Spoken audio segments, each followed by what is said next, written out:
Michael had spent 15 years building a successful fabrication business. It began with a small workshop, a few tools, and a handful of loyal customers. As the business grew, the company purchased specialist machinery, vehicles, and eventually its own commercial premises. It retained cash for future expansion and developed valuable systems and intellectual property. From the outside, the business looked strong. Then, one major project went wrong. A contractual dispute developed. The customer alleged substantial losses and commenced legal action against Michael's company. Michael initially saw it as one isolated business problem. What he had never stopped to consider was what the company being sued actually owned.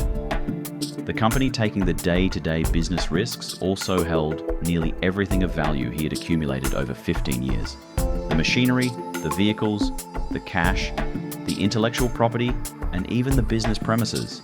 If the claim succeeded and the company could not meet the liability, those assets could be available to its creditors.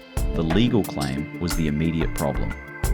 But it was not the underlying mistake. The deeper problem was allowing valuable assets to accumulate inside the same entity, carrying the operational risk. Could Michael simply move those assets somewhere safer after the dispute began?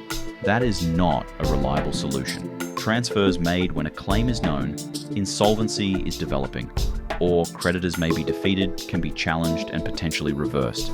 Effective asset protection is not a last-minute transaction. It requires planning while the business is healthy and before a threat appears.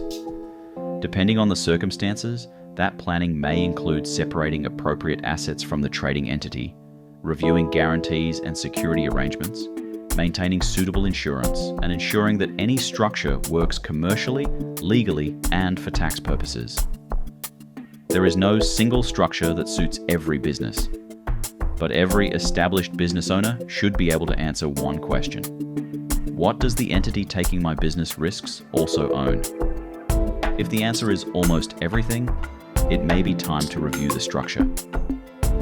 FWP Advisory helps business owners identify these exposures and coordinate an appropriate protection strategy with their legal and tax advisors. Arrange a discovery meeting with FWP Advisory.